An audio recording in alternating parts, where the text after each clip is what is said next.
So welcome to this episode of History Hunters. I thought for a change it would be fun and showed you a little bit about some of the famous people that I've come into contact over the years, ever since I was a little kid.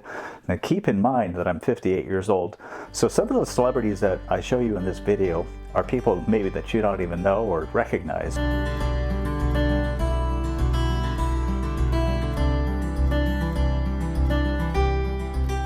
So let's start when I was a kid.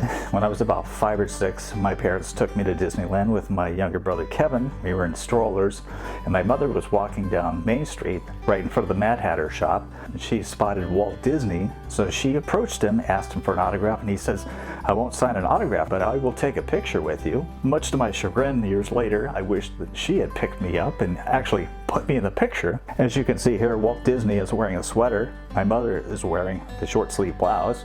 It was summertime, so it was a little bit warm. She thought it was odd at the time and thought that Walt Disney was perhaps sick. He had cancer. He died December 15th, 1966. Growing up in Central California, I didn't have a lot of opportunity to have contact with celebrities, but I remember one time when my uncle was wounded in Vietnam and he was brought home to San Francisco to convalesce in the hospital up there. I vaguely remember these entertainers in this large room entertaining the troops. My mother told me later that the two entertainers were Willard Waterman, who was famous on the radio for being the Great Gildersleeve, and Angela Lansbury. Of course, you probably know her from Murder, She Wrote.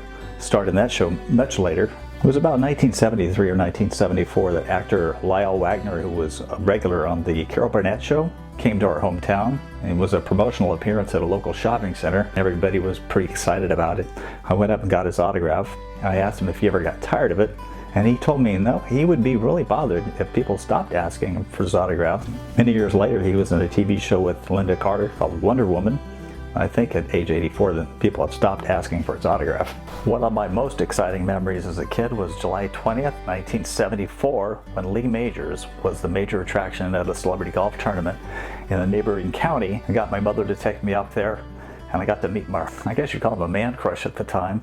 He was the star of the $6 Million Man. We're coming forward with the side stick. Oh, looks good. Roger. I've got a blowout. Neighbor 3. Get your pitch to 0. Pitches out. I can't hold altitude. I actually watched this show so much that I started copying his clothing style, you know, with the collars outside of the jacket. He was finishing up breakfast in the clubhouse, so I went in there with a bunch of other little kids and got his autograph. I actually kept the program that I had him sign, and it's kind of battered and abused because I played with it so much. Right there, he signed it for me. I got my program signed by a number of the TV stars who showed up, including Ron Feinberg, I think he played in Gunsmoke, Frank Caddy from Petticoat Junction, character actor Jim Gregory, who appeared in some Disney films. Shug Fisher from the Beverly Hillbillies also signed it.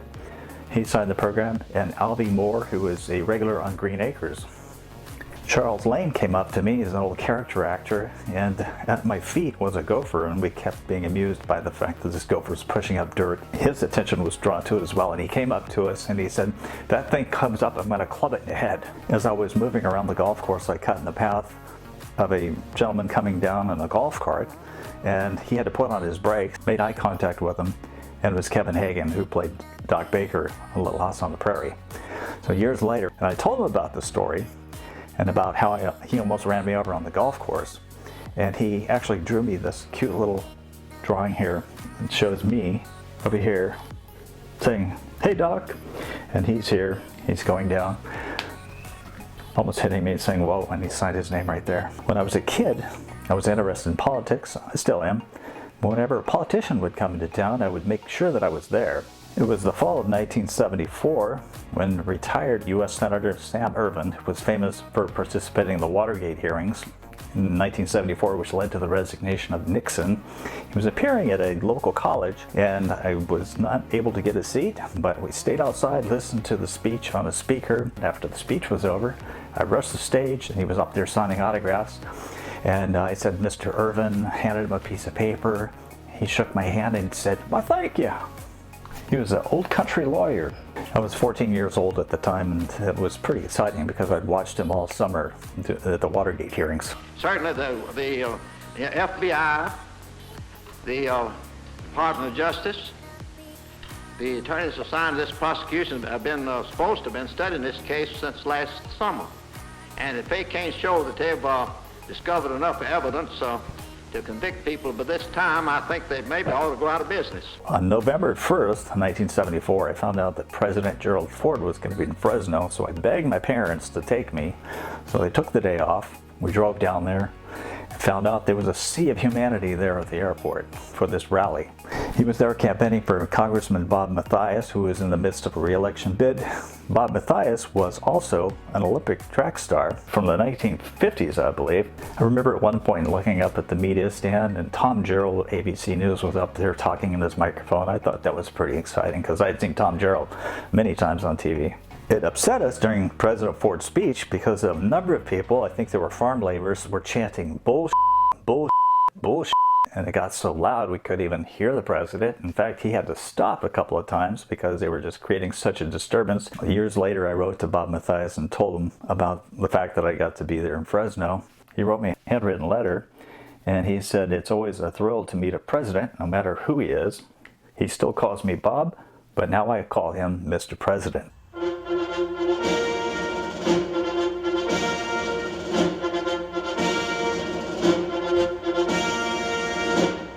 Well, because I had written to Jimmy Carter before, I got an invitation. I think I was 14, 15 years old at the time.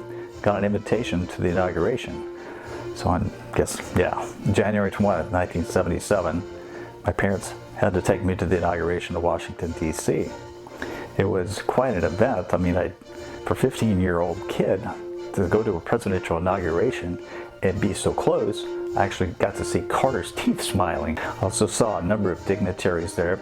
I remember seeing former Vice President Hubert Humphrey. He was there. Of course, outgoing President Ford was there. I saw Vice President Rockefeller, Joan Mondale, who was the Vice President's wife. She was all dressed in red. You couldn't miss her. And then Mrs. Carter's turquoise dress made her stand out as well. But just a whole bunch of people were up there. I consider myself to be very fortunate to have been at that event. We were at Dulles International Airport coming back. We heard some rumblings that there were some celebrities in the airport. I think I was by myself, went to the bathroom or something. I was amazed when I looked up and I see this short woman walking my way. It was Shirley MacLaine, who was known for her singing and acting, of course. I had no idea she was there.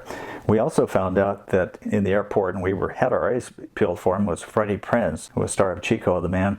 We never actually got to see him, but I wish I had, because about a week later, he committed suicide and shot himself in the head.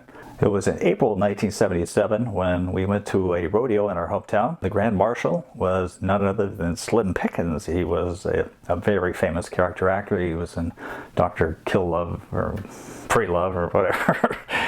Anyway, Slim Pickens was known for riding this atomic bomb out of the belly of this aircraft to his death.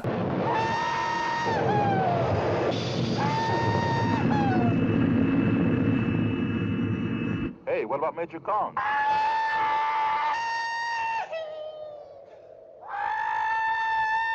So we're driving down the road, leaving the rodeo grounds, and who do we see in the telephone booth on the street in front of the Oakdale Motel? Slim Pickens himself. I told my mom, "Hey, there's Slim Pickens, we gotta turn around." So he flipped a U-turn. We all pile out of the car and catch him on the way to his vehicle. And stopped him for autographs and got pictures with him. He was a pretty nice old guy. One of the pictures he took with my mother had the Oakdale Motel sign in the background, and I teased my mother later that the picture didn't really look all that appropriate. President Carter comes to Sacramento in November 1977, I believe, and he's there to campaign for various officials, and I had to be there. I had my license by then, so I drove my brother up, and we waited and waited and waited for a long time. We got a good place in the front. I think Jason had to go to the bathroom, so lost our place in the crowd.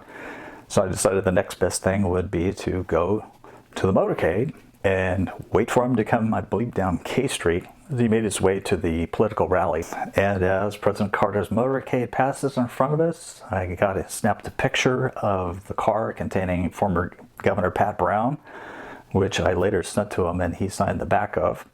And then I got this great picture of President Carter waving out the window of the limousine as he passed in front of me. It was really a 1 in a million shot. I really didn't think I was going to get a good image of him. 4th of July 1980, President Carter came to town, of course, campaigning for re-election in the Central Valley of California. And again, I had to be there. So we get to the Merced Junior College auditorium after winning the lottery to be inside. And we waited and waited and waited. That wait paid off because we got like 3 rows right behind Mrs. Carter. I remember before the town hall that I made this huge sign that said, "Mr. President, please shake our hands." I just wanted the opportunity to shake President Carter's hand. In fact, I situated myself at the end of the row. I noticed when the president came out, his eyes were scanning the crowd. I saw that they stopped on my sign. He read it, and then I saw him lip sync, "I will." I couldn't believe the president read my sign. And I remember thinking I was embarrassed that it probably looked pretty sloppy. After the town hall was over, I was able to follow the president around as he made his way along the floor. At one point I reached out and I touched Governor Brown on the shoulder, and he spun around and he shook my hand, and I was surprised that anybody recognized him. Of course, it had been 13 years since he had left office, so maybe not a lot of people did recognize him. As I was shaking Mrs. Carter's hand, I had my little ticket in my hand and I asked her to sign it. She was shaking my hand the whole time while she explained to me that the Secret Service behind her was not going to let her sign anything. But she said, "I'll tell you what, you send that to the White House and I will sign it for you and send it back." Well, I did, and she didn't, and I've never seen it since. At one point I was standing on top of a chair to get a better view of the president as he made his way along the gymnasium floor, and it was suddenly pulled off my chair, spun around, and it was Leslie Stahl of CBS News. Apparently I'd gotten away with the camera. I thought it was kind of rude. She didn't even apologize, didn't say a word to me. A couple of months later I wrote to her asking for an apology because I thought it was rude, and I get back this letter saying, "Jeff, I apologize, Leslie." So after President Carter left Merced, he got on a helicopter and he moved to Modesto, California, a little farther north, where he attended a fundraiser at a prominent attorney's house. I arrived there just in time to see the motorcade returning back to the school where the choppers had sat down. I watched the president roll onto the school grounds, and then I watched him walk across the grassy area where the helicopters were as he shook hands with dignitaries. As the president's helicopter was lifting off the ground, he started waving to the crowd as it made circles around the school grounds, and then he took off back to Kessel Air Force Base. In 1980, political season again.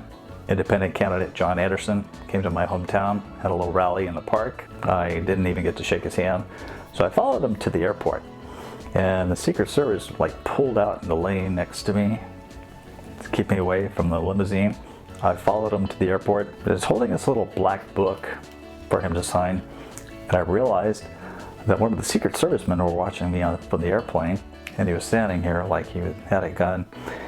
From his vantage point, it looked like I could have been holding a gun at my side, so I immediately held it up and showed him it was a book. He would have been worth getting shot over. In March of 1983, Queen Elizabeth and Prince Philip toured the western half of the United States. They came to Sacramento, California, where they toured Sutter's Fort, and I, as a member of the media, got to photograph the event. We were told that we could not speak to the Queen unless we were spoken to. Needless to say, she didn't speak to any of us, but she did look at us as we walked by. I remember taking a shot of her there. The very next day, her motorcade took her through a small town not far from where I lived. She was traveling to Yosemite National Park. I remember the motorcade coming through this tiny little town. Queen Elizabeth actually waved through the window. Got a picture of that. About that time up the road, a carload of Secret Servicemen were killed when it collided head-on with a Mariposa County Sheriff's deputy. The Queen's motorcade took a detour around the crash site, but she was able to look down and see it. In fact, we did a video on that very incident. On November 22nd, 1983, former astronaut and then U.S. Senator John Glenn came to my hometown, came to the airport, and had a little meet and greet there. I was able to get his autograph. He was brought to our county by then Assemblyman Gary Condit, who I had interviewed for my newspaper before. You probably know the story of Condit and how he went down in flames in a scandal. In the summer of 1988, Modesto hosted a campaign rally with Mike Dukakis and Lloyd Bentsen. Months later, Missouri Congressman Dick Gephardt came to my hometown. His presidential campaign was over, but he was appearing on behalf of local Democrats. I shot this photo of him, which he later signed for me. I snapped this photo of Vice President George Bush in October of 1988. He was also in my hometown for an appearance. Mike Love and Bruce Johnson of the Beach Boys were at a rally, and so was the actor Chuck Norris and Barbara and Jeb Bush. During the 1994 campaign for president, I had a chance to see Bob Dole in Sacramento. As he left the Sutter Hospital near Sutter's Fort, I approached him to sign a card which had been autographed by other presidents. And I said, of course, you know, this means you have to win now. And he replied, "Oh, don't worry, we're going to win." He didn't. Years later, I had an opportunity to see his wife, Elizabeth Dole, who was stumping for a local candidate here in California. It was in May of 1994. I was in Southern California, and after I learned that Ronald Reagan attended the Bel Air Presbyterian Church in Bel Air, I decided to see if I could try my luck and see if I could attend a church service where he was attending. And lo and behold, at 11 o'clock, limousine pulls up, the former president walks out, Nancy Reagan exits out the other side of the limousine and is immediately attacked by a bunch of small children who apparently loved her. They tackled her, and as she was coming into the church, several times almost knocked her off of her feet. She was laughing the entire way. The president was coming my way.